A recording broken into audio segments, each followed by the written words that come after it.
What's up, everybody? Welcome back to another Strictly Hip Hop. As always, I'm your host, Chris Platte, and here with me is a new guest for a new series we're starting. My guy, Flannel Sam of Woodward Sports, BD Energy, filling in all the shows, realistically. All the shows. All the shows. This man brought me on Armani and Edwards to talk NBA the other day. That was dope. Man, how you doing? I'm good, man. This is the collaboration that needed to happen at some point. It did because everyone told me this, and I knew pretty early on that Sam is a numbers guy.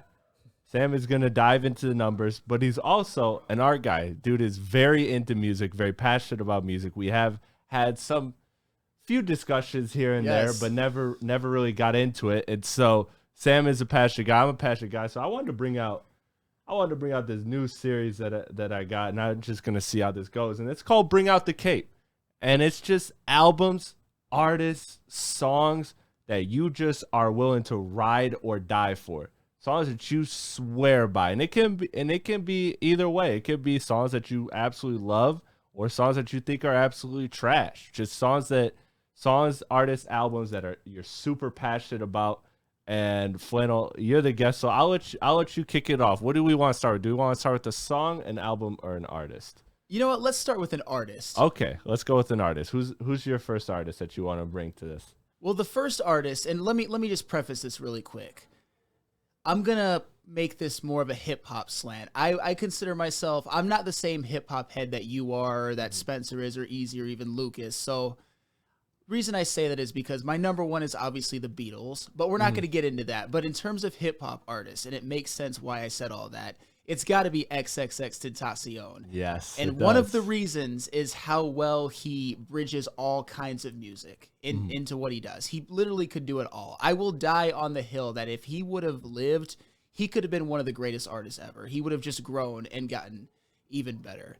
Absolutely. And the funny thing is, too, man, I didn't even know about him. I didn't even listen to his music until after he died. Oh, really? Yeah, I decided to just give it a bit of a deep dive. And once I did, I was blown away. The first song I ever heard was Jocelyn Flores. Oh, yes. That's one of my favorite. That probably is my favorite X song. Either that or or Sad, which are two of his most popular. But yeah.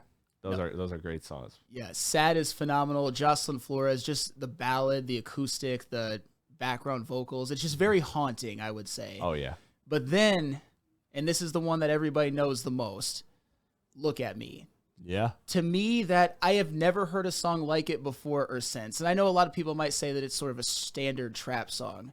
I have never heard any artist before or since just rap it with such a ferocity. Yes. Just everything was just big. Yeah. And that's why I say that it was almost, he brought like a metal sensibility to it. Absolutely, because it wasn't even like mixed right too. It was kind of like muddy and like just grimy, and it just brought out all of the elements. That's why like I do think it does, as somebody that's really ingrained in hip hop, it does kind of stand alone. I don't see many songs compared to it. There's a lot of the people like Playboy Cardi, even Baby Keem, that try to dip into the mosh rap scene that's kind of evolved. And Look at Me was really the start of that. It was the song that epitomized that, and I think it's always going to be the signature song of the mosh pit songs. Like, you're seeing that now at concerts. Every single concert, you're seeing an artist bring out a song that inspires moshes. And before, when you were going to concerts, you didn't see in rap concerts moshes. That was kind of a rock alternative metal thing. But X, and particularly that song, really brought that to the forefront, which is why I agree with you, man. I think he was absolutely going to be a superstar. I mean, he was superstar. He has two of the top 10 most streamed albums in hip hop history. So he's just absolutely an incredible artist, and one that I do feel like obviously got even to a higher level once he passed, as far as fame and notoriety. Like, I mean, yourself included, as somebody that dove into him after he passed, but had all the strong following before that to reach that. Like, I look at an artist and what kind of tools do they have to become a star, and he had that. He had the fan base that was going to follow him, and because he had Look at Me, and then he was previewing Jocelyn Forbes before he released it, and everybody's like, these are like two totally different things. Like, how does this artist all mesh? And He was just going to be an artist that you weren't going to be able to box in. And I think that was going to be, I think he would have absolutely been a leader. Like in hip hop, we've been looking at this question for the last decade now. Who's going to replace Drake, Cole, and Kendrick? It's always been a conversation. Everybody wants to give it to. There was times when it was DaBaby. There's times when it's Lil Baby, who I think has cemented a spot. But there's always been a quest. They've been looking for all these people, and it's been an artist that's able to catch fire for a minute but not stay. I think X would have absolutely solidified himself there in that space. I mean, he basically, like I said before, anything you want, he does. I look at a song too, like Infinity 888. To me, it sounds like it could have been dropped right into Reasonable Doubt by Jay-Z and fit right in perfectly. Just the kind of jazzy tones, the horn, all of that, the amazing flow. That's another thing. There are some songs where the flow is a little bit slow. He does more singing, but in that one, it's like, this guy can spit it. Yeah. It's just, he doesn't always want to. He makes the music that he wants to make. Yeah. I mean, I even look at songs like Save Me and Numb. Those are almost alternative rock style songs. Yeah, they were. Like slow building alternative rock songs. Anything you want, he can do. And as somebody who isn't the hip hop purist that maybe you are, the fact that he's able to blend so many genres. Yeah. And that's what's unique about X is that he did challenge a lot of my what do you call them? Just like my normal beliefs, my core beliefs coming into hip hop at that point. Like when he dropped 17, it was an album that was totally different than anything I had heard before. And when you're somebody like me who listens to literally over 100 new albums every single year, plus what you're going back catalog trying to catch all the stuff that you already missed, you're talking thousands of albums, and that album is an album that will always stand out to me on first listen, and I appreciate that. Whether I like it or not, I've grown to appreciate something that's so different and unique. Lil Yachty did that this year with his alternative album.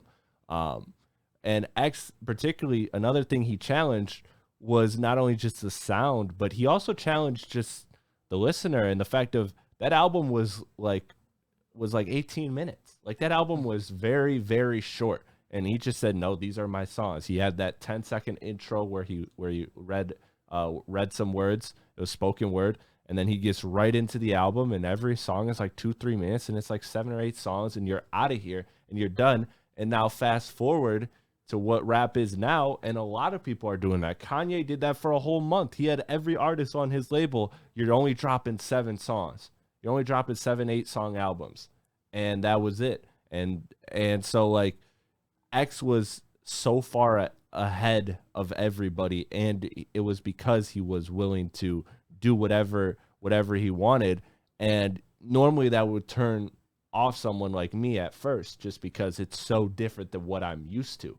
But he grabbed me in. I think it was the passion. I think it was the ability to make you feel and hang on every single word, right or wrong. You felt everything he was saying. Yeah, he was such an innovator. He was so passionate. And you mentioned earlier about how he basically, I wouldn't say he created it, but he is, to me, the godfather of the whole rappers making metalcore type songs. I mean, I haven't heard anybody do it as good as him since, and you didn't really see it before. Yeah. For those of you who don't know, I'm definitely one who's very, very familiar with a mosh pit for a variety of kinds of concerts. So hearing a song like Pain Equals Best Friend, for example, it's like this man could step into a metalcore album and be the front man. A song like 1 Minute featuring a phenomenal verse from Kanye, by the way. But the last part of it is just X screaming over basically like a sort of murky sounding metal guitar, drums. It's phenomenal. I'm a big fan just for all of his innovations. Yeah, a dude that was seriously robbed of so much. Like he was absolutely essential. If I'm gonna do one of my artists, then I'll start with something I kind of talked about. So we talked about the J. Cole, Kendrick, Drake, who was gonna be the next to replace, and this is a person that I've put my eggs in that basket for quite some time, and I still remain there even though it's been years later, and that is JID of Dreamville, signed to J. Cole. And J. Cole did an interview when this kid was first signed there, and he said, "What's JID's ceiling?" And J. Cole said, "The greatest of all time." Like when you look at JID and who he is, he has that potential. Now, will he actually manifest it? We will see. His last album he dropped last year was an amazing album, and I think one that will go on to be a classic. But the dude can sing like no other rapper I've ever heard. You know, Drake, people go back and forth. Is he actually a good singer, or is he just an easy singer, like easy on the ears? And then you have all these melodic artist, but JID is one that when you hear him do songs like Hereditary and he's just singing, and it's just an R&B track, and it's just him singing, and he hits every single note flawlessly. But then he'll get a song like Radar on his new album where he's just rapping at an elite level. I'm talking the rhyme structure is there, the technical parts of it, everything that the nerds of hip hop love, which is the technical ability of rhyming syllables and counting syllables and all that stuff, and even just the creativity of what he's saying and packing in a message with also not sounding preachy, which is very hard for a lot of artists to do.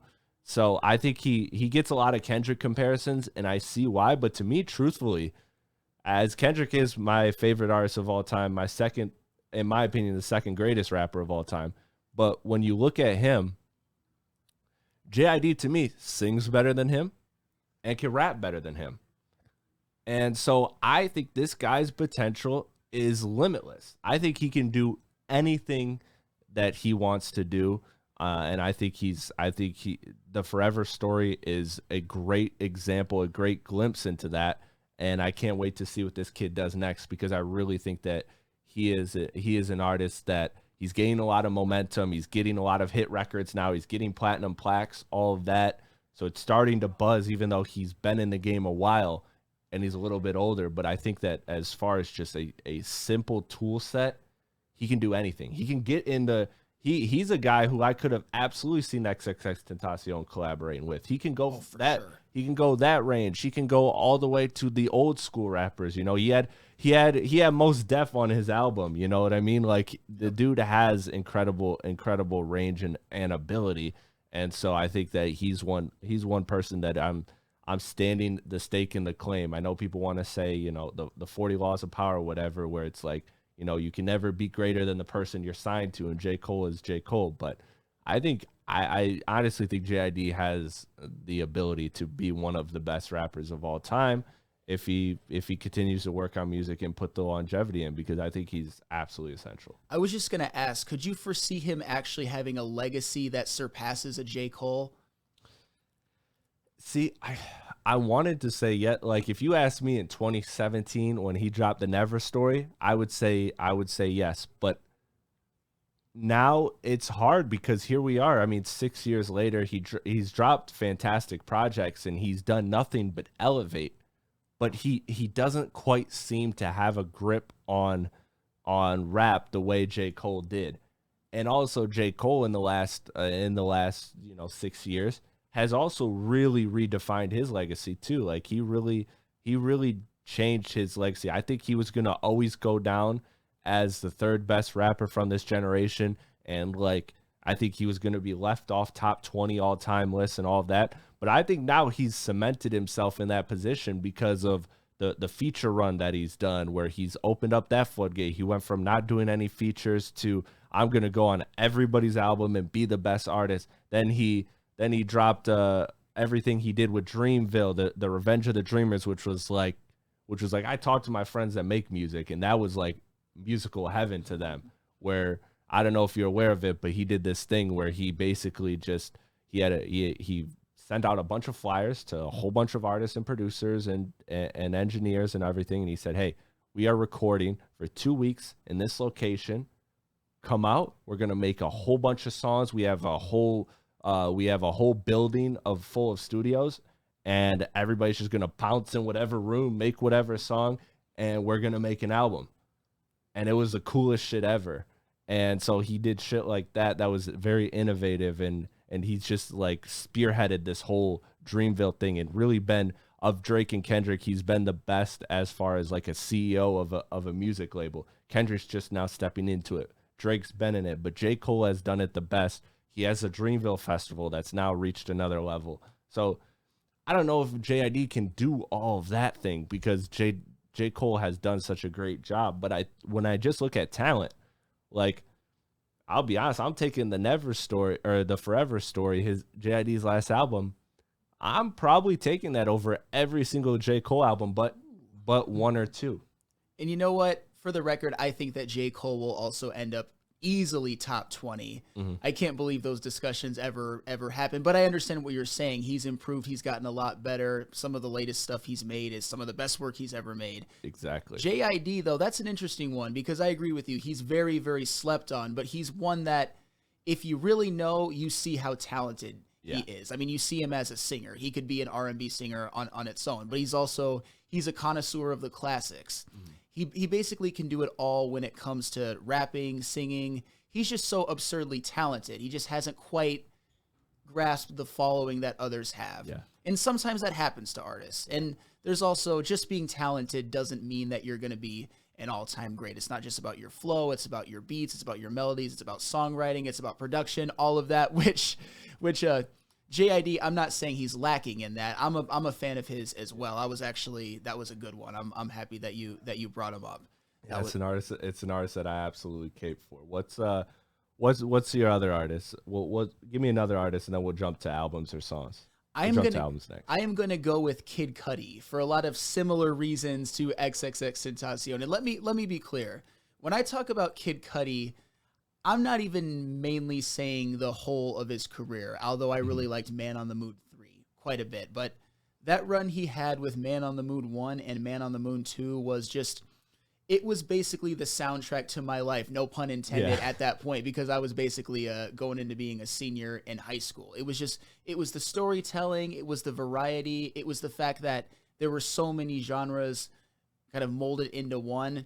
One of the things that I really like about Man on the Moon, and it'll be a shock to nobody who knows me, is I really like how it ends with Up, Up, and Away. Just on a high note, sort of more of a rock song, an acoustic. It's very upbeat. I love that. But then you also have songs like in Man on the Moon 2, like The End, which is very, very like kind of stoner, droning, great chorus, a feature from GLC and Chip the Ripper.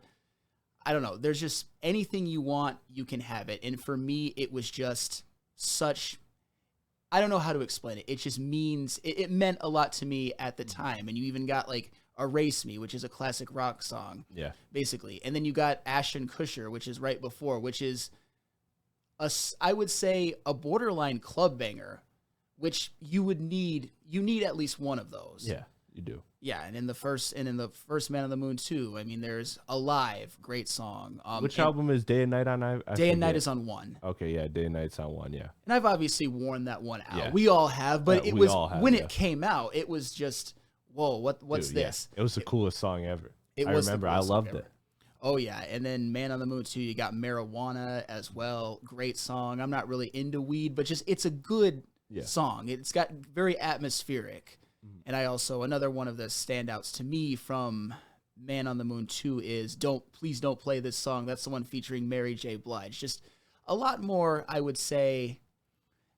I really like the atmosphere of Man on the Moon 2, and of course Man on the Moon 1. And I like other stuff that Kid Cudi has done. I think Indica is a little bit underrated, although it's not as good as the first two. I really like Man on the Moon 3. I like that alternative rock album he did. I forgot what it was called. It had the song Confused. Is that Speeding Bullet to Heaven, the one that everybody bashed? Yeah. And I actually liked it. Yeah, a lot of people bashed that one. But that's kind of more like my speed. Right. So to me, I would say Kid Cudi, and if you want to get more specific, Kid Cudi's prime, which was his first two albums, I would say is my other that I just cape up for at all cost. Okay. So it's interesting that you bring Kid Cudi into the mix because I have been very vocal about this on many platforms that I actually feel like Kid Cudi is one of the most overrated artists I have ever heard in my life. Damn. I will never disrespect the contributions that he's made because I think you look at Travis Scott, who's like a direct predecessor of him. Is that the right word, or is it ancestor? I don't know how to look at it. Predecessor, right, is the one that's after, I believe. Correct me if I'm wrong. But Travis Scott is clearly a child of Kid Cudi and influenced by Kid Cudi and took it to a whole nother level. Like you're talking about the atmosphere that Kid Cudi makes. That's always been the disconnect to me, is it hasn't, that atmosphere has never really reached me. Whereas Travis Scott, he does create an atmosphere in his music, and it does reach me. And with Kid Cudi, my thing has always been that he has delivered absolutely great moments that I am a fan of. Again, you talked about Day and Night. You named some of the good songs, Erase Me. All of the work he's done with Kanye was absolutely spectacular. So, like, my thing with Kid Cudi has always been is name one thing he did without somebody else great around him. To me, he's always been an artist that can be great when he's around greatness. Another person I put in that elk is Chance the Rapper. I think that, you know, those, like, there's talent there. You could do a lot of things, but you're really only making great music when you're around greatness, which isn't necessarily the most like hater thing to say. It's not the most like disrespectful thing. You know, like a lot of people are capable of greatness when they're around greatness. And it's just with Kid Cudi, man, it's just always been a disconnect. Like I really only like a handful of Kid Cudi songs. And I don't really even return to some of them often. Like one of the most Kid Cudi songs I listen to is Reborn off of Kids See Ghosts. I really love that song. Kid Cudi's the best part of that song, but it's also Kanye's song. Kanye's involved with the production. So for me, it's always been that with Kid Cudi. I'll never deny his music, and probably what also amplifies it too is you get the fans that are very attached to Kid Cudi, and those are people that I deal with like all the time. Like no, not you, because like there's the people that will say, you know, his hum is amazing, but they'll say like his hum is the greatest thing to happen to music in the 21st century. Like they take it to a whole nother level. Kid Cudi saved my life, and that's great. We all have music that like makes a lot of emotional connections to us. I have it. Everybody has it. That's why I love music. But at the end of the day, to me, it's just always been a disconnect with Kid Cudi. So I'll acknowledge that everything I say can be from a disconnect. But for me, it's always been, when I look at him objectively, it's been name me 5 Kid Cudi songs that don't feature or don't have production hand or writing credits that are from other great people. And that's not necessarily a bad thing. Some people need greatness around them to reach greatness, and not everybody with greatness around them can reach greatness. That's, you know what? I'm not even necessarily going to deny a lot of the things that you said. To me, Kid Cudi makes music, particularly with his first 2 albums, and even with some of his last ones, particularly Speeding Bullet to Heaven, because it's not hip-hop at all. Right. He makes music for people who aren't necessarily huge hip-hop fans. I consider him more of a great artist than a great hip-hop artist. Oh, yeah, 100%. And I know the disconnect. There are things that maybe draw me to music that maybe don't draw you as much. I don't care as much about lyrics or flow as I do about beats, melodies, atmosphere. Okay. And I think that's what Kid Cudi gives me, that maybe satisfies my needs listening to music, but maybe not yours. And I've also made it very clear with both X and Kid Cudi that one of the things that I like the most is when you put in all kinds of genres. When you blend genres. When you blend genres, you can pretty much do anything. When you show that you can be great, even in short spurts with, like I said, with Erase Me, it's a classic rock song. With even Refovev from that same album, that's another one that's like a classic rock song. It's not a rap song. So I don't necessarily disagree with what you say. Although when you talk about features, I think you could definitely name 5 with when it's just him by himself. But obviously they had the production as well, which to me, that doesn't bother me. Yeah. Just get good people around you. Get the best possible melodies, beats, production that you can possibly have, because that is what's going to draw me personally. Yeah, that's fair, because that was my knock against J. Cole. I've always been a big J. Cole fan, but I've always, like, the people that will say 2014 is better than this album because he did it with no features. I'm like, no, I'm not going to reward you for not using the resources that you have. Like, go use the resource. So I'm not knocking Kid Cudi for having that greatness around him. It's just like, and 5 might be a little bit too much of a stretch, but when I look at his whole catalog, to me personally, the songs that I enjoy are 5 to 10, and that's, and that's when I look at somebody who's revered as an all-time influence in music in general, because again, he transcends rap. He does. But you bring into factors everything else that he does, and I just look at you've only given me like a handful of songs that I really, really enjoy, but yet you're revered here. And so again, that's where kind of some biases of mine come into play. Again, everybody's biased towards whatever form of music they love. That's the whole point of this particular thing, is like, and this bring out the cape, is cape for it, ride for it. So like for me, I acknowledge that I'm disconnected from that genre, and there's only a few people that can bring me in, like XXX Tentacion, Juice WRLD's another. Like there are artists that can bring me into certain they could transcend rap for me, because I will always be a rap person, as far as like that's my core genre.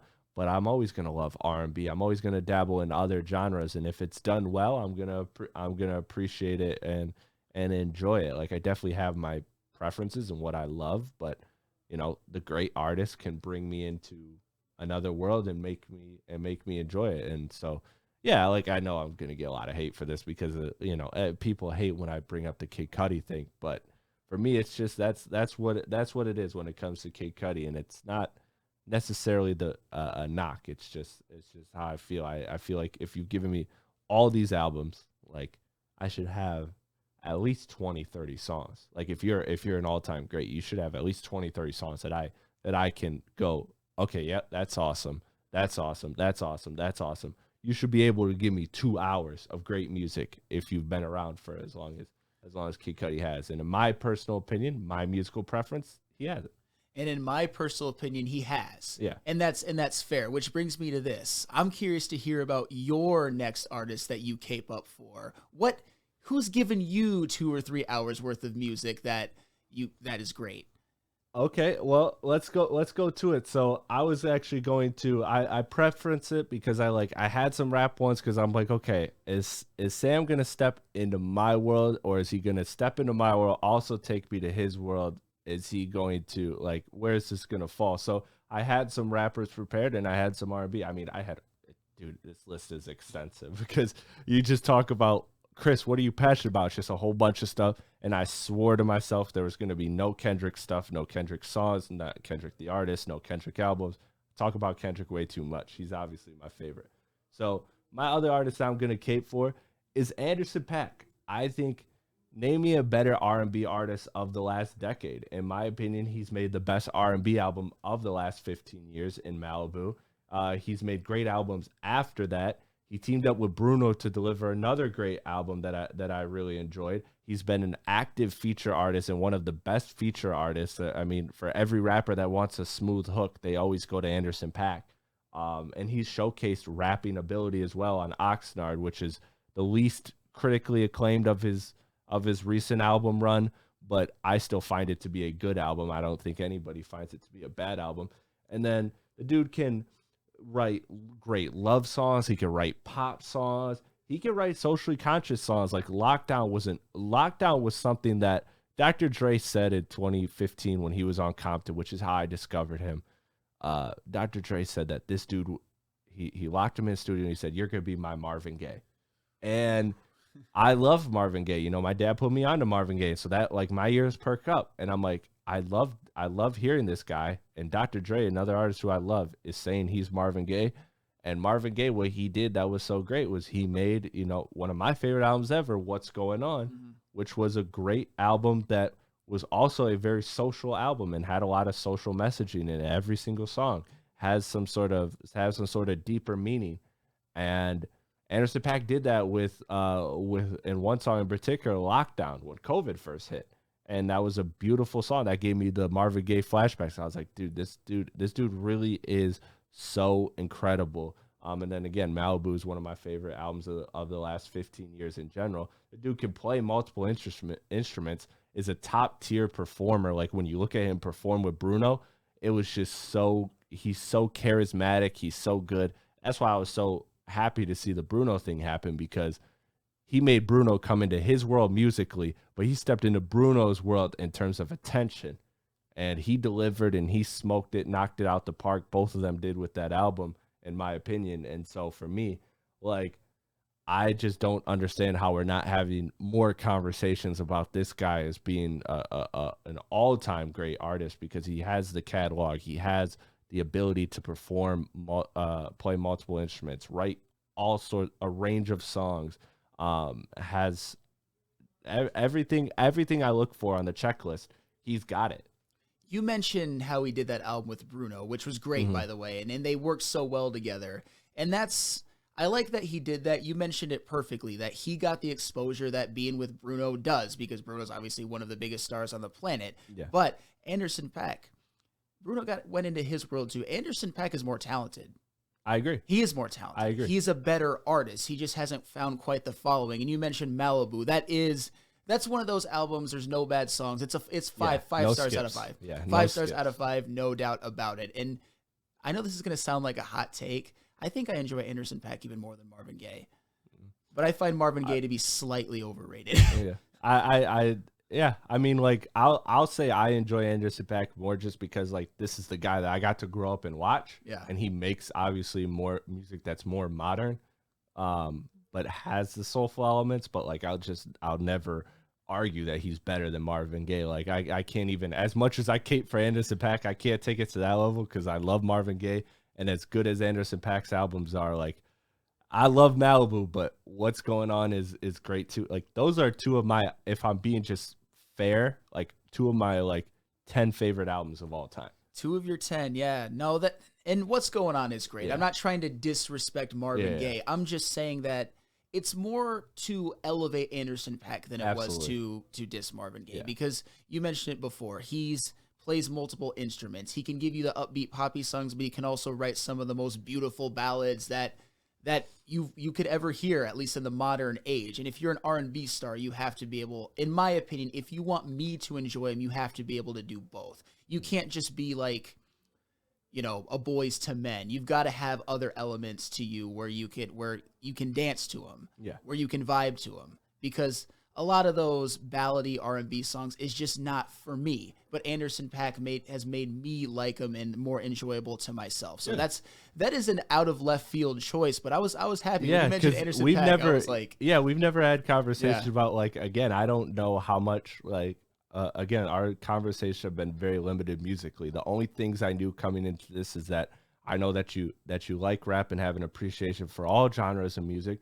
I know that you're also into the metal and alternative scene, which is a scene that I'm not into. And I don't even know how actively you are in terms of, like, the artists of the last decade in terms of rap and R&B. So, like, I had no idea that you even I won't say knew Anderson .Paak, because I feel like everybody's at least heard of him somehow, but we're this well versed and also a fan of him. So that was dope, because the whole point of this is almost as if I'm approaching these as if, like, either you don't know, or you, the listeners and viewers, don't know who this person is, or who this album, or what this album is, or what this song is, and taking you to that world. So the fact that you know Anderson, man, that's dope, man. I love Anderson .Paak. I know I obviously am not as well versed as you are, but with Malibu, the album we did with Bruno, just I've obviously heard those because those are objectively great. And it's funny you mentioned that we're so immersed into the sports world being here at Woodward Sports. And I heard this when Lucas did your podcast too. I almost don't really get to dive into my other passion, which is music, enough. I'm so ingrained in sports. So when you brought this idea of a bunch of music topics, I'm like, hell yeah, I'll do one. That's my man, bro. That's my man. We're gonna be doing this more. Give me a. So that's our artist. We'll go do another album. Do an album. Ooh, I will start with "Watch the Throne" by Jay-Z and Kanye West. Okay. To me, that's an album where the whole is greater than the sum of its parts. Okay. I acknowledge there are a few songs on there that I don't really love as much as others, but the highs. Like, to me, my favorite song on that album is Otis. The way that they, they're the connoisseurs of the classic. They sampled Try a Little Tenderness, and just flowed over it. There was no chorus The or anything. music videos, Oh my iconic. God. It's everything absolutely about iconic. Them. Yeah. Absolutely iconic. And one of the other songs that I really like from that album, it was also one of the more popular ones, was In Paris. Yep. Not going to say the other one. Yeah, of course. Of course, In Paris. What I love the most about that song, obviously like the ball so hard stuff, the grandiosity of it, but it's the fact that beat, it's almost like a metronome. It's like taunting you. Yeah, it is. It's just it's got the click. It's like, and that's so distinct. Like you're just like almost as if like if it wasn't a good beat, it could be torturous. You know what I mean? Like that clicky would be like if it wasn't a good beat, it would be in your head forever and you'd hate it. Yes. You know how you get something in your head and you just can't stand it? Oh, yeah. Yeah. That's a great one. No Church in the Wild, the opener. Talk about it. Yeah. Every movie has to have that on every single movie. Every movie. If I see every action movie has to have it. Oh, yeah. That's one of my favorites. It sets the tone. You mentioned it perfectly. It sets the tone better than almost any rap album I've ever heard. Like, ever. Yeah. And then, I'm not going to go through every song, but to me, I think Liftoff is a little bit slept on. Yeah. It's one that I returned to like recently. Like that's an album that almost always stays in my rotation, some shape or form, whether it's a song, whether it's a whole album. That album is just always in my life. Sure. But that's one that like I liked it, and then it was like kind of like then I went through a phase where it was a little too poppy, and I'm gonna return to No Church in the Wild, Paris, like all the Otis, the songs that I really love. And then it's kind of like recently, like I've been literally listening to that in the last couple of months, and I just like, dude, I love this song. And the funny thing about that song is to me, it's some of Jay-Z and Kanye West's weakest work as rappers. Oh yeah, it's like it almost sounds like they're mailing it in. Why I like it is one of my weaknesses when it comes to songs, you will automatically get me to it if it has it, is space like elements, countdowns and space elements, and that one has it in droves. It's literally called Liftoff. And also, I'm not the biggest Beyonce fan, but she kills that chorus. Oh yeah, it's unbelievable. And I guess in a macro level, why I love that album so much is Jay-Z and Kanye West were doing an album together. Those are two of the 5 best ever, arguably. I would probably say 2 of the 5 best ever. Yeah. And it worked. They worked well together. It was a phenomenal album. There was a lot of genre blending as well. You saw great hooks. You saw great flow. And you also saw the beats. Yeah. Because you can't just put Jay-Z and Kanye in a room and have them freestyle. You need beats. You need production. And that album had it in droves. I mean, Welcome to the Jungle, another one that I love. Yeah. Just great flow. Another sort of beat that almost, I wouldn't say it sounds like it's taunting you, but that like guitar sound, wonderful. I'm a big Watch the Throne guy. I'm curious to hear your thoughts on that. Yeah, I love it. I will say though, like near the end of it, it does kind of tail off for me. Like those songs like Primetime, Made in America with Frank Ocean. They're not bad songs, but they're songs that I'm not returning to as much. Are those some of your favorites? I would argue that Made in America is not good at all. Is not good at all. I don't like it at all. Yeah, I still love that album, but I don't like that song at all. Yeah, I mean, it's one of my least favorites for sure. But I just like when you have all that production, and that's what it is about that album, is like the masterclass of the production, the way everything's musically arranged, the progression within each song. It always goes to another level. And that's what a lot of Kanye production does, but that is like that in My Beautiful Dark Twisted Fantasy, that whole era was like the peak of that, where it's like every time the song is awesome, it's just like it just goes to another level, you know what I mean? It almost as if it tells a story musically, like they're doing it on purpose. It's so funny that you mentioned My Beautiful Dark Twisted Fantasy, because it's not one of the ones that I came prepared with, but that is another one. Oh yeah. That's Kanye at the peak of his powers. Yeah. And that's an album that I don't think anybody needs to cape for necessarily, because everybody loves that. Yeah. To me, you could argue it's one of the 10 to 15 greatest albums in music history, not just hip hop. Yeah, and to me, it's a top 10 rap album of all time. So I wouldn't be versed enough to claim otherwise. But I will say that that's an excellent album. And Watch the Throne to me is the greatest collaboration album ever. And I 100%. Think it's going to be an album that everybody will. It changed the rap scene, because like then you have all these other people, Future and Young Thug getting together, Drake and Future getting together, Drake and 21. All of these albums are always Bad Meets Evil, which was Eminem and Royce, and that was literally the year after, and it's like, or the same year actually. And so like all of these albums will forever not only pale in comparison, but just be measured with Watch the Throne. So to me, I did a ranking of the top 100 albums of the last decade, and that was a list that started at 700 and something albums, and I through like a year and a half narrowed it down to 100. And when I got to the final 100, like Watch the Throne to me was like, this is a no-brainer top 10. No-brainer top 10 album of the last decade. Again, even the low moments of it, there's songs that you could just absolutely listen to, and they're not bad at all. You know, there's so many songs on there. We didn't even talk about Ham, which was one that got overplayed. But yeah, man, an excellent album. So I'm glad you brought that up. My album, to go off of that, we'll connect with it, is a Jay-Z album, and that is 444. Ooh. And that is to me an album that I always hold a special place in my heart, because it's an album that Jay-Z is not the first old rapper to make great albums. There's been a history of it, but Jay-Z really was at a time in music where it was still kind of looked at in 2017 as a young man's game, and it's always going to be looked at that way.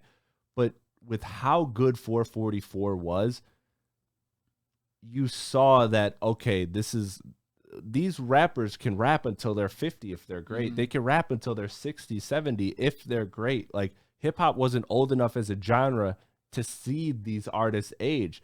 And then you look at the time, like Eminem, who is aging poorly with some of his albums, versus Jay-Z with that album giving you a real grown man album, one that had a lot of people make the jokes about it, just being an apology album to Beyonce, but it was more than that. It was about building family, and it was about Jay-Z, like the superhero, the god. Why I say Jay-Z is the greatest rapper of all time is because not only does he have the classic albums, the longevity, the hits, every avenue you want to measure, he competes with the best of.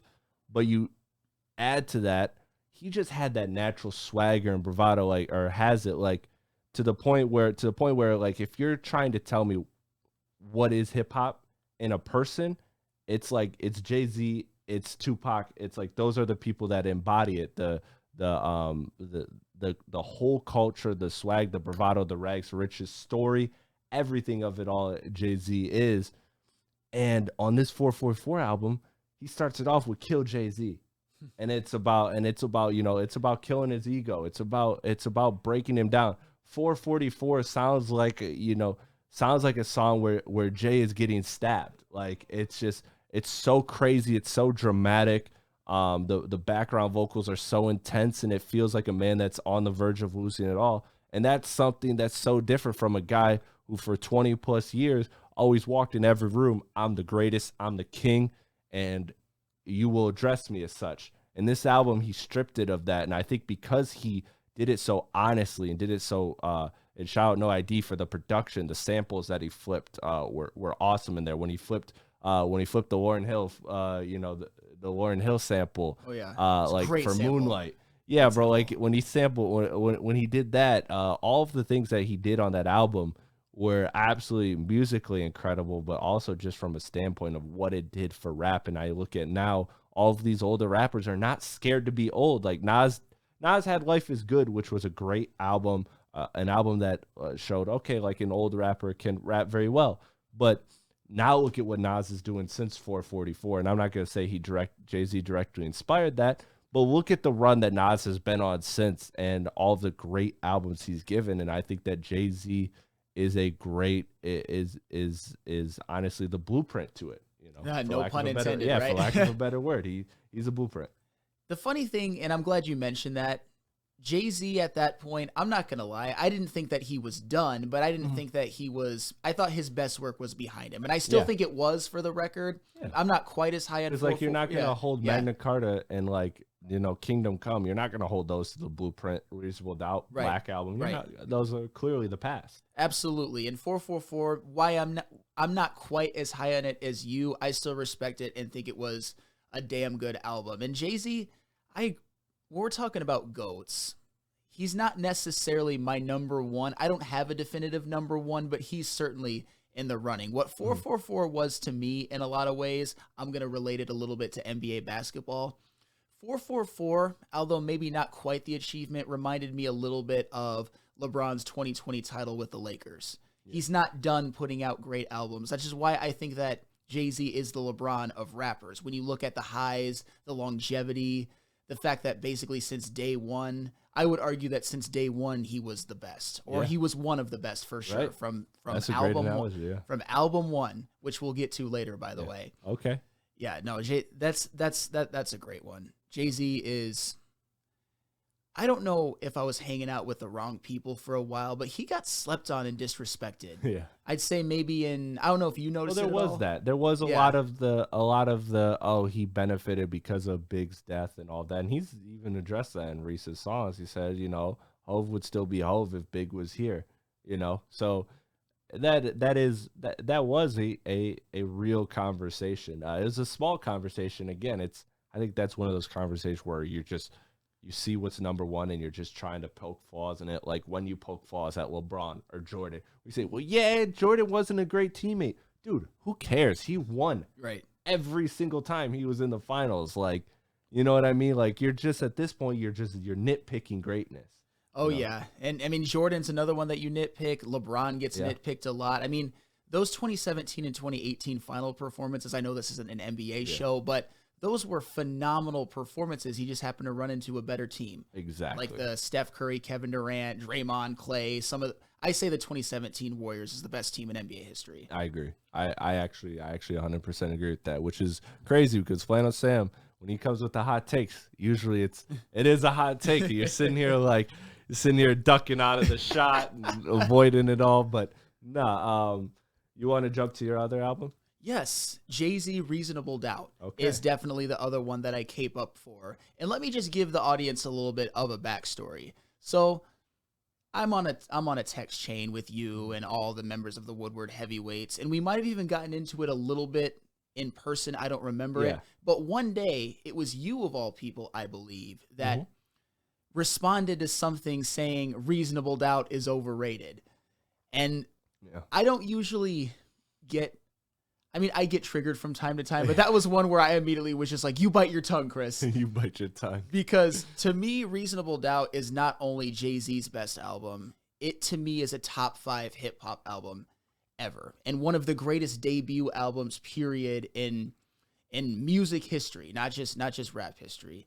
But maybe it's just how do you want it? How do you like it? Yeah. To me, that album embodies 90s hip-hop more than anything, at least East Coast hip-hop. I like the fact that the beats are a little bit more jazzy in nature, a lot of piano, a lot of horn. And it also, Reasonable Doubt to me, it starts off with Can't Knock the Hustle, which is a really, really great and sort of ominous open to the album. Features a great chorus from Mary J. Blige, Goes to Politics as Usual, Dead Presidents, which that sort of played into the whole feud with Nas and everything. Oh, yeah. I would argue that Jay-Z's Dead Presidents song is better than Nas's Dead Presidents line, although I'm not disrespecting Nas or Illmatic. Although I do think Reasonable Doubt is the slightly better album. Oh, yeah. My favorite from Reasonable Doubt, though, is Coming of Age. That's the one featuring Memphis Bleak. Just the grandiose beat, the flow off of each other. I think they're a perfect complement. I think that's one of the greatest collaborations in hip-hop history. I am an absolute simp for Reasonable Doubt. And the fact that I even had to defend it against you, I thought was insane. I mean, you could go on and on and on. It's got like Ain't No, again, another word I'm not going to say. If you want sort of like a bop, that you got that too. You've got Feeling It.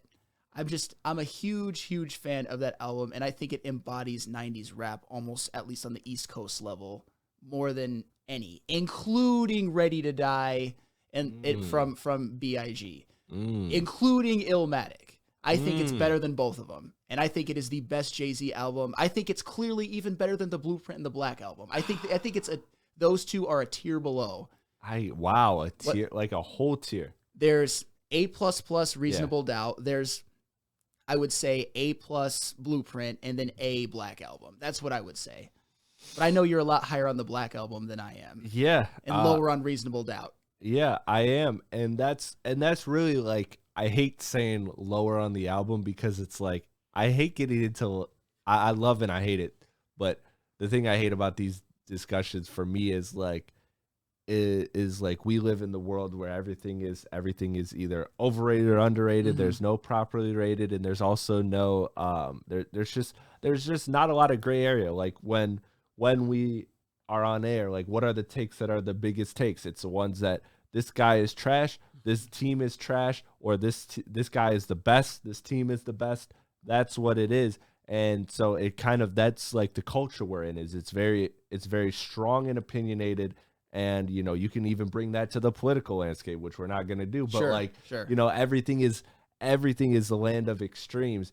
And so like when I say overrated, like I just mean in the terms of how you, and you're definitely not the only person to feel that way about it. So which is why it's clearly a valid opinion. Is that, you know, a lot of people have it as a top 5 or even the greatest rap album of all time. But when I look through my favorite albums of all time and what I deem are the best albums of all time, which are separate lists, but when I look through both those lists, I can find 20 albums that I think are better than Reasonable Doubt without much fight or thought. And can you argue me and say, okay, agree to disagree on one or two? Like Illmatic to me is clearly better than Reasonable. Like that's one that I just like, I can't, there's a few that I can't even get there with Reasonable Doubt.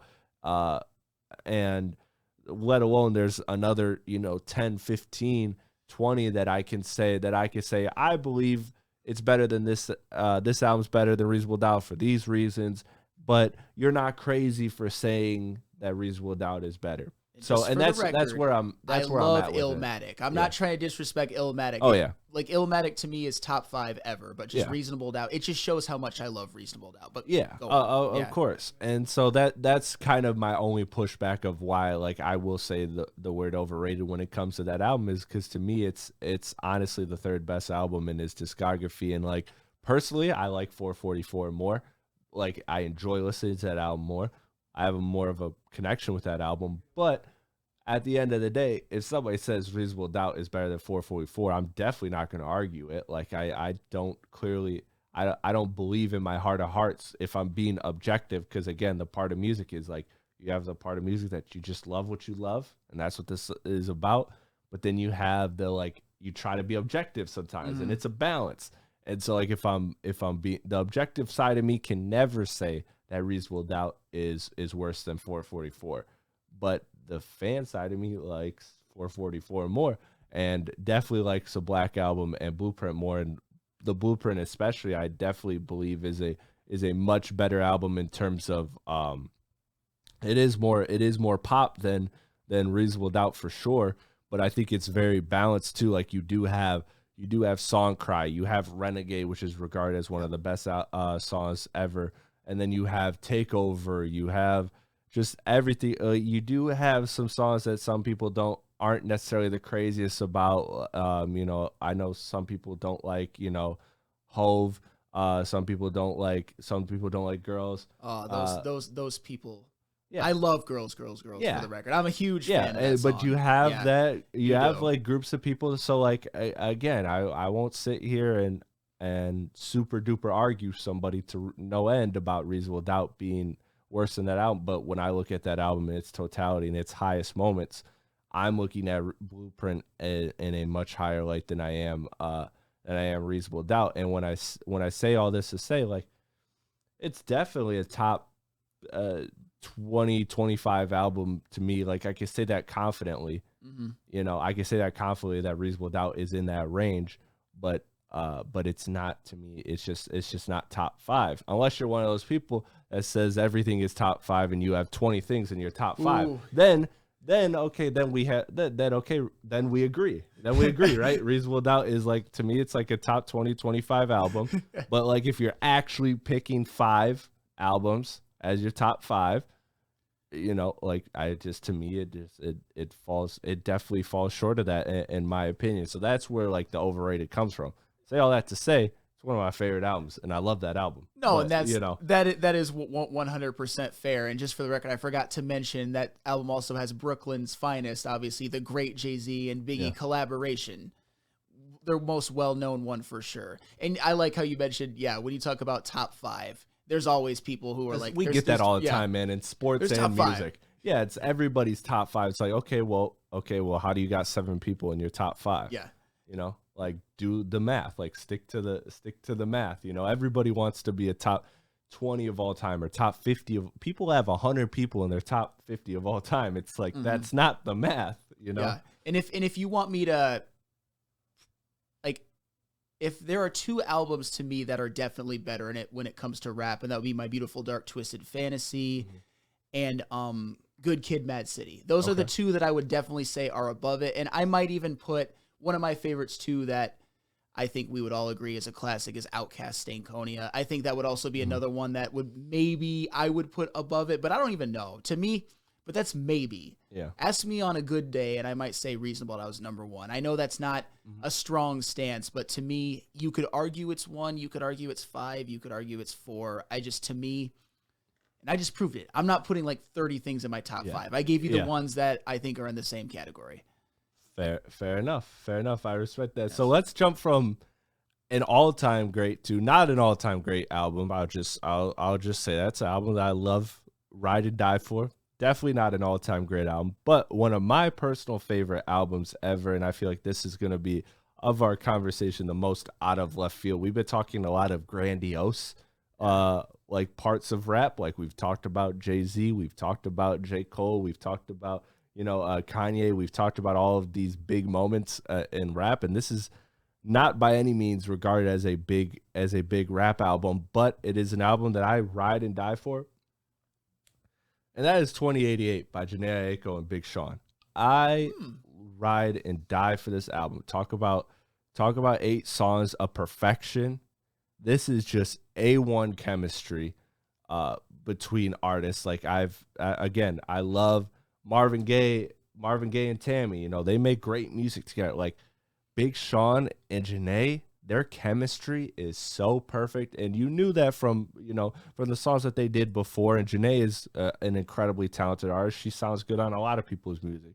But her and Big Sean, not only is there the romance, but like musically, there's just a lot of great chemistry. And Big Sean was able to showcase a lot of his great ghostwriting ability because he actually wrote a lot of the album.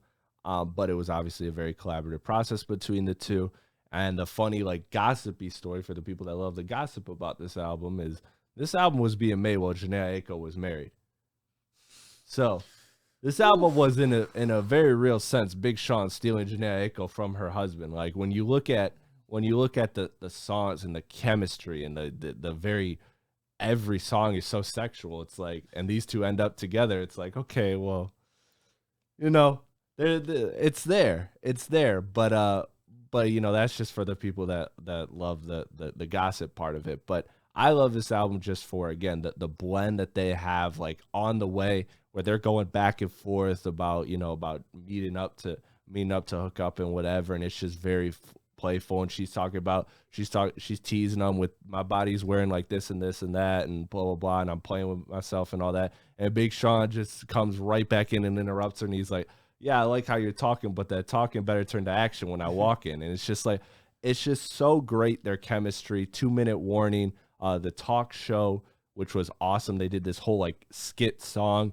where they were on a talk show and they're just this couple and they're being promoted as this couple. Then they break out into a fight during the talk show where she's just kind of like, yeah, you know, he's sweet when he's not cheating on me and shit like that. And the crowd goes, oh, it's like a daytime TV setup. And then Big Sean and her get into a great fight. So, you know, it's got everything. It's got everything, you know, starting from Deja Vu and the connection of rekindling a relationship to memories faded and all of the time from from them being together and it not working, and London Bridge being, you know, the end of it, and them being wanting to work it together, and despite the breakup and all that. So it's an awesome album, and it's an album that me personally, like I've always said, my life goal is to find a woman that could do all the Janae parts, because I know this album word for word, every single word of this song. I can rap it from start to finish with the music or without the music. I could just start and just go. I love this album. That's an interesting one. That is definitely out of left field. But you're right about one thing. They obviously have a chemistry, and it shows through in the music. I'm definitely not a fan. You shouldn't steal someone's wife. I would never recommend that. But at the same time, it happened, and the fact that there was like a scandalousness to it that you could feel while listening to the music. It's obvious that, at least in the songs that are more happy and more like teasing, that they have a healthy sort of chemistry with each other, that it's a dance. And it's definitely refreshing to hear. You don't hear that very often in music. It's like when things are good, you can tell that Big Sean knows how to treat her. Yeah. But there's also the songs, like you said, where there's like, there's like fights, the talk show, everything. I get what you're saying, where you're like, oh boy. Yeah, You almost feel almost uncomfortable hearing it. Oh yeah, but it's not a bad choice. I like it. It's certainly not one that I would ride for, but I also ride pretty hard for Big Sean because I think he's a little underrated. Yep. Maybe it's the Detroit in me now. Yes. He's another one we'll have to do for another sit down, because we've been running on quite a bit of time. But he was another one I had circled that I almost brought to the table, for so many reasons involving Big Sean. But yeah, it's just an album that, you know, it's one of those albums that I'm never gonna argue it's, you know, it's as good as College Dropout. Like I'm never gonna have those kind of conversations. Hot take. But it's always gonna be the album that I just think is perfect in its own sense. That's fair. Like not perfect as in perfect Malibu perfect, but perfect as in like its own world and its own sense. Let's jump to 2 songs and get out of here. So give me the first song you got that you want to highlight, that you cape for. Definition by Black Star. That was the collaboration with Mos Def and Talib Kweli. That was the song that I think it's the anthem for the post Biggie and Tupac hip hop world. They mention it in the chorus that it obviously was a very, very tough time to live through. We didn't do it. We're too young, but I can't imagine two of the biggest stars getting gunned down in it's such a short period of time. It's very conscious. And to me, the highlight of that song, besides it having a phenomenal beat and chorus, is Mos Def. He's good, but that song is about Talib Kweli shining. You know, like when you hear Mos Def flow, and I'm not always the biggest when it comes to flow, but this one really stands out. You hear Mos Def, and he kind of goes along with the beat and everything. But Talib Kweli, he finds a way to sort of go, I would say, faster than the beat, but always come back to the mean. It was very impressive. It was a master class in sort of like rapping ability. It showed that he is one of the most talented that we have. So to me, Definition by Black Star, that is one that I always cape up for, and I kind of feel like it's gotten underrated. It's one of the best 90s rap songs to me, and it was also conscious and important. I think it was very, very needed for that time. So I will always wear a cape for Definition by Black Star.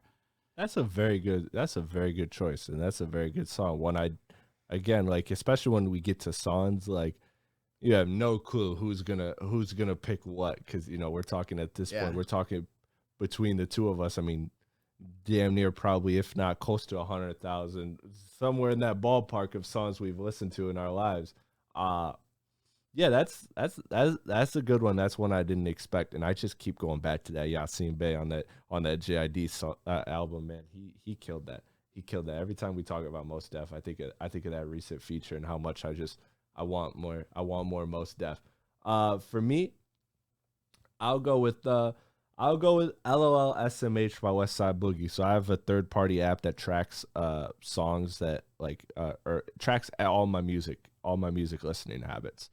And this is, in a very real and crazy way, this is one of my top 3 most listened to songs of all time. And it actually got deleted in my library and had to be re-imported. So all of the stats from it were gone. And it still ended up back in my top 3. It is the perfect to me it's the perfect sad song. And I don't know if you're familiar with West Side Boogie, but he's a West Coast artist, and he LLSMH is just supposed to be an interlude, but it's just getting so many thoughts out. It's so perfect in the way that he just addresses everything between his status in the game, and he has just so many lines that are just so poetic to me, and he said, "Step on me now, but place me on a pedestal when they find me dead." Like the idea of just people just not getting their flowers, not getting their credits.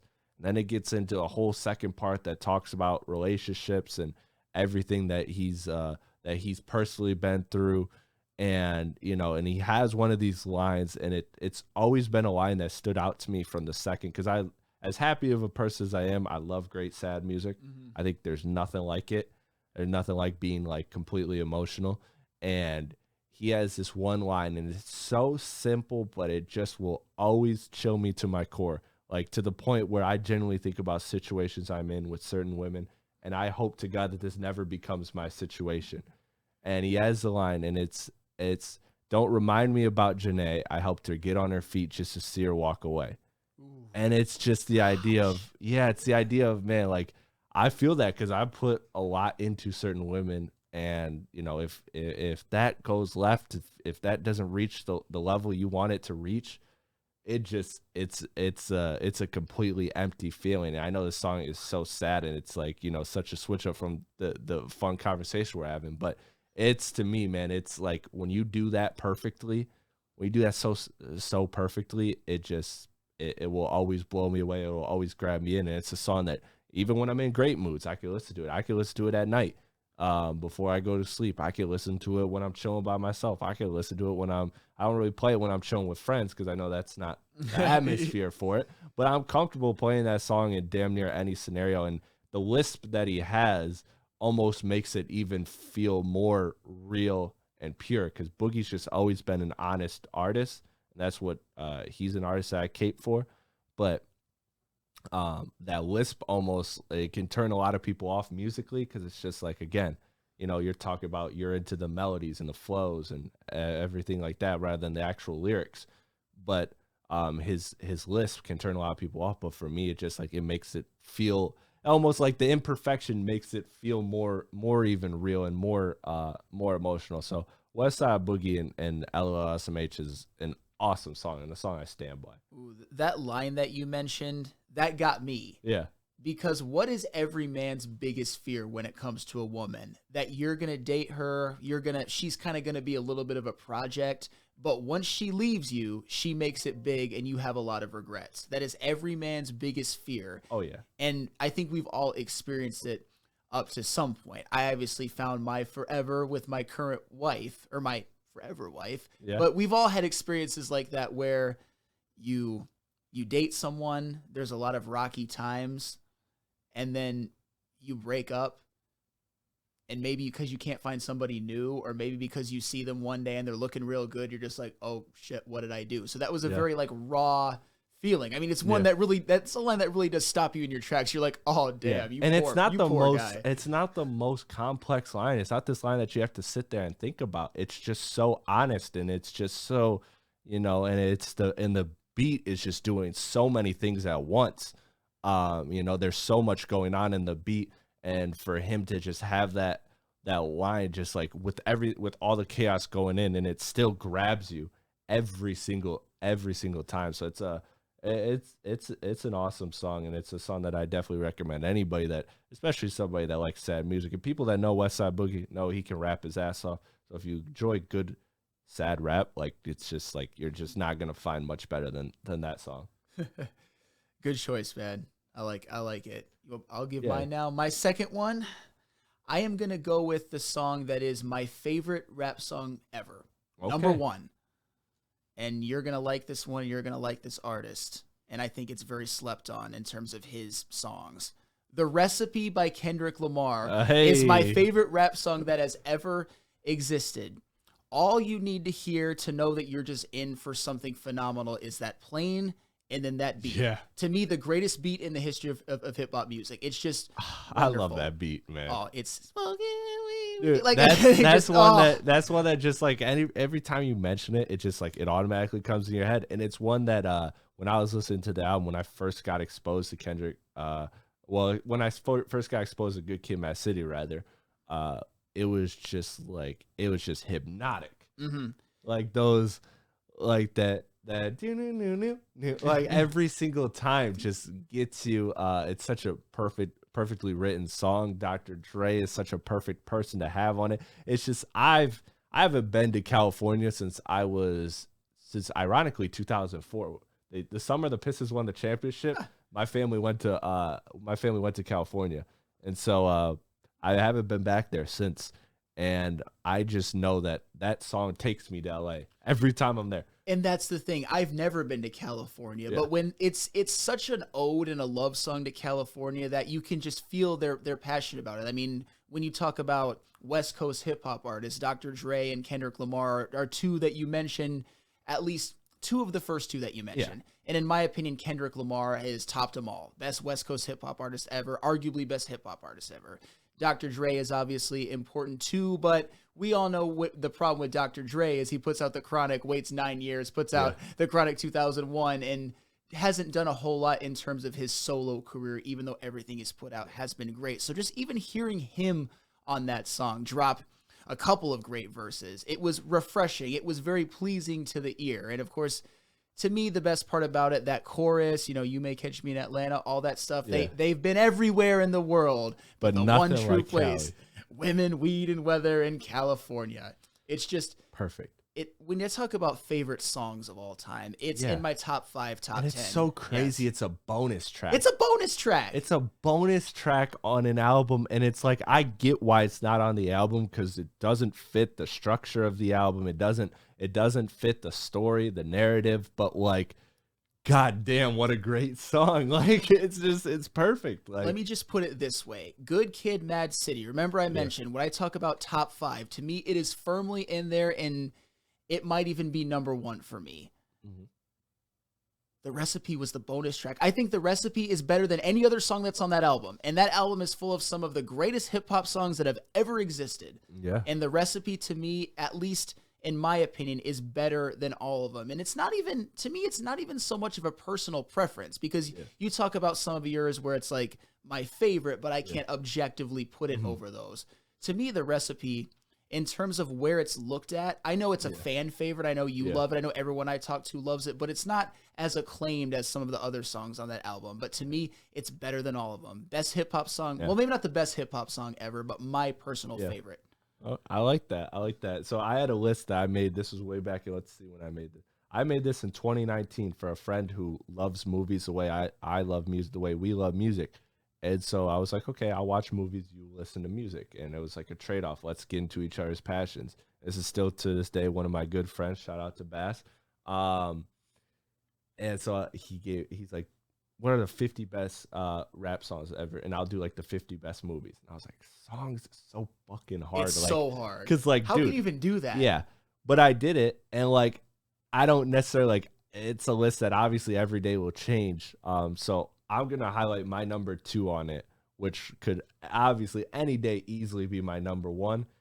And that is Juicy by Biggie. Because, man, this song is iconic in every way. Arguably my favorite song of all time. Like, when you look at any real party that you're at, it was all a dream. And everybody knows it. I don't care if they're as white as you and me in this room. If that's the party, they still know that song word for word, especially that first verse. The music video, every rapper, Big Sean, who we mentioned, shouts out, I wanted that crib that Big had in Juicy. Everybody wanted that. It's a perfect song. It's the idea of, it's an absolute banger, but then you pack into it the substance of it. It's just it's a triumphant come up. It's a song that to me, like, embodies hip hop perfectly.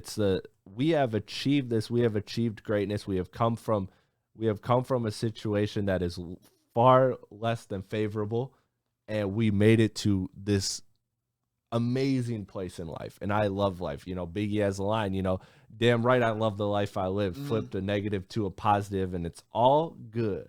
It's all good, baby, baby. Like, it's just, it's so catchy, man. How can you not love this song? I was gonna go with Hypnotize, but I just thought about it. I'm like, man, Juicy is like, Juicy is. I mean, Hypnotize is another song I could have said, Sure. but Juicy to me is just absolutely excellent, and to me, it's on any given day, it can be argued as the greatest rap song of all time. And I think you can even do that personally or objectively. Like, I think you can make that argument whenever. That's not a hard argument to make.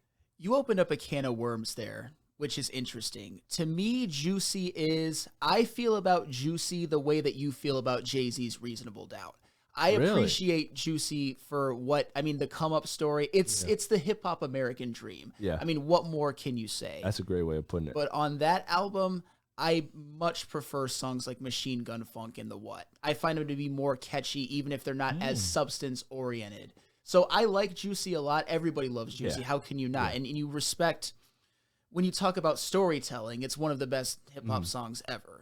But as I kind of mentioned before, that I don't value that as much as some. And I kind of find it to be not as catchy. I respect it, but I don't necessarily listen to it over and over and over again. Am I out of line? No, not at all. Not at all. Again, we're getting into music, which is the ultimate form of subjective opinion. Like, we deal in the world of sports. At least sports, you have numbers. Yeah. At least sports, you have numbers. Like music, like, you can have numbers. That's why I'm so fascinated with places like Metacritic and stuff like that. And I can nerd out on the idea of adding numbers to art. But at the end of the day, it is art, and art is always going to be subjective at its core. So I'm not mad at you, because you're not saying, you know, oh, it's not a great song. It's not like you're saying, but it is crazy, because to me, it's like, when I think of Biggie, like, man, like, I love so many Biggie songs. I can't even say there's days when that's not even my favorite Biggie song, but like, oh man, I love that song, and I stand by it. Before we get out of here, do you want to know what I had on my number one, just out of curiosity, on this list I made? I was just about to ask. New York State of Mind by Nas. Ooh.